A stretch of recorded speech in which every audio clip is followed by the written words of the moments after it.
Cérémonie de lecture du Saint-Coran pour l'unité et le pardon dans le pays. C'est une activité organisée par les femmes vendeuses de Madina en vue de promouvoir la fraternité et la paix entre les Guinéens. Le religieux Mouktar Doumbouya, l'érudit de Fria, était l'invité de la cérémonie. Mohamed Valek Touré, Mohamed Aluseni Kamara.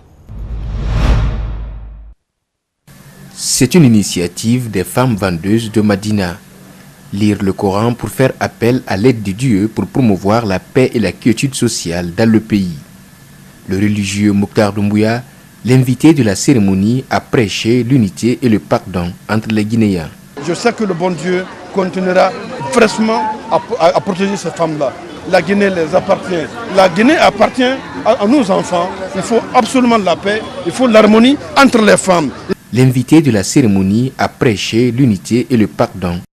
نعبد وإياك نستعين إياك نعبد وإياك نستعين اهدنا الصراط المستقيم اهدنا صراط المستقيم اهدنا الصراط المستقيم اهدنا صراط المستقيم اهدنا الصراط المستقيم اهدنا صراط المستقيم ولله الحمد ولله الحمد والحمد لله رب.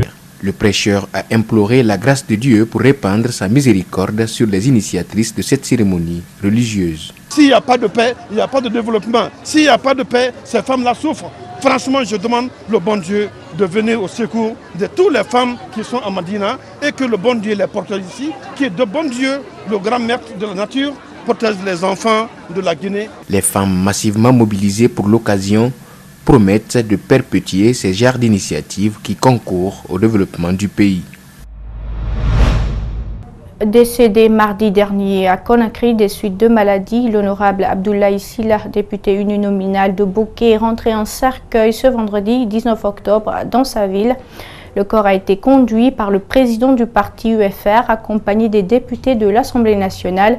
Une exposition a été organisée pour lui rendre un hommage auprès des populations. C'était à la place des martyrs. Paix à l'âme de l'illustre disparu. Ailleurs dans le monde, le rap à l'assaut de la rumba et du pouvoir en RDC à Kinshasa, les jeunes rebelles du rap partent à l'assaut des dieux et des vieux de la rumba congolaise, accusés de ne chanter que l'amour et l'ordre établi, ce qui inquiète la censure à l'approche des élections. Kinshasa, capitale de la rumba, et ses stars qui flattent l'ordre établi à longueur de dédicaces. Une musique un peu démodée pour les moins de 20 ans, la jeunesse des villes et la génération smartphone s'enflamment pour la musique urbaine en plein essor au Congo.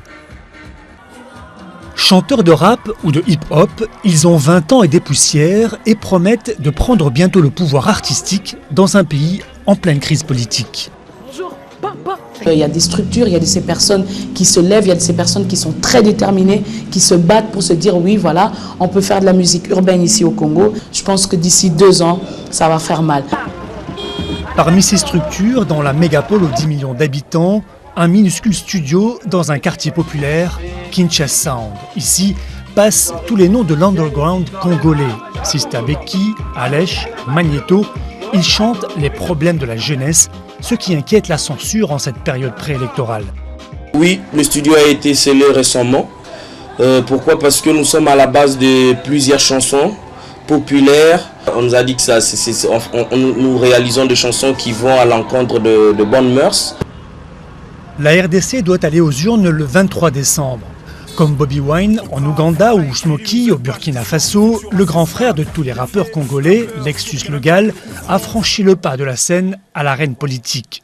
Candidat de l'opposition au Parlement, il se décrit comme une fausse note au pays de la rumba et du président Kabila. On n'est pas là pour danser pour le président ou même pour l'opposition. On n'est pas là pour danser pour ça. On n'a plus le droit de la fermer. La parole, c'est nous. Les pouvoirs, c'est nous. Lexus Legal a souvent été arrêté pour ses engagements. La chanson d'un autre rappeur a été interdite. Refrain, voler n'est pas bon. Le titre, le chef n'a pas de cœur. La jeunesse congolaise, elle, tient encore à s'amuser et de vivre mieux dans un pays aussi créatif que pauvre, malgré ses richesses minérales et humaines. Pas de risque de contagion. Moscovici, les tensions sur la dette italienne qui inquiètent les marchés ne présentent pas de risque de contagion, déclare à Rome le commissaire européen aux affaires économiques Pierre Moscovici. Non, mais nous n'avons pas commenté l'activité sur les marchés. Je veux dire simplement une chose, c'est que tout cela signifie qu'on attend de l'Italie qu'elle soit un pays qui soit engagé totalement dans la zone euro et qu'on attend de nous, tous, un grand esprit de responsabilité. Des Syriens réfugiés du Liban décident de rentrer chez eux après des années d'exil au Liban.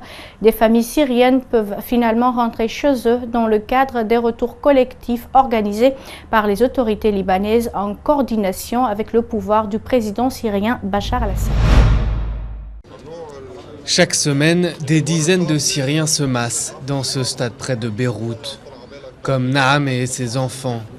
Après plusieurs années réfugiés au Liban à cause de la guerre qui ravage la Syrie voisine, ils ont décidé de rentrer chez eux. On est content et hésitant à la fois. Là-bas, les prix sont élevés, il n'y a pas de travail, la vie est difficile aussi. Mais Dieu merci, dans notre région, c'est calme. Notre maison tient encore debout, nos proches vivent là-bas, sur notre terre, avec nos bêtes.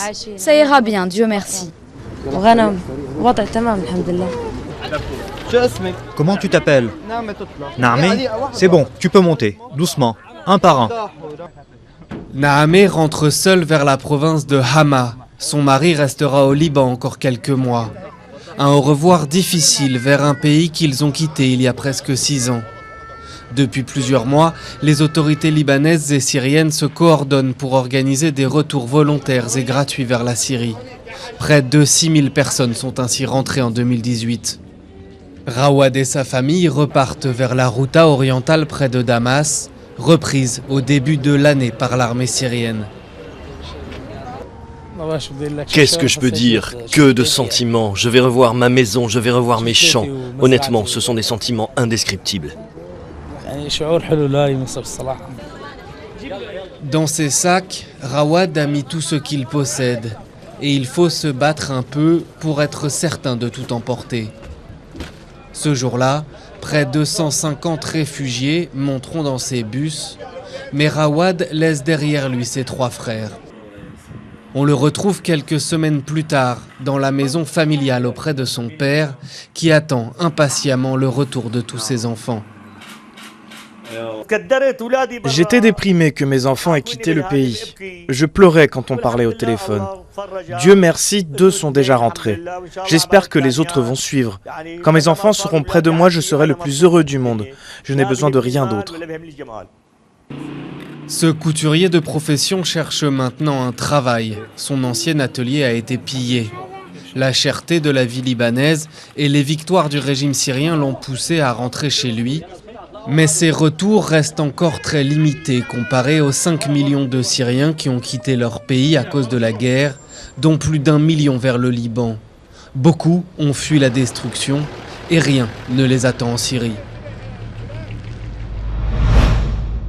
Et voilà qui met fin à cette grande édition d'information à tous. Merci de l'avoir suivi. Merci également à l'équipe de la rédaction ainsi qu'à celle technique. Surtout, restez avec nous, le programme continue sur Espace TV.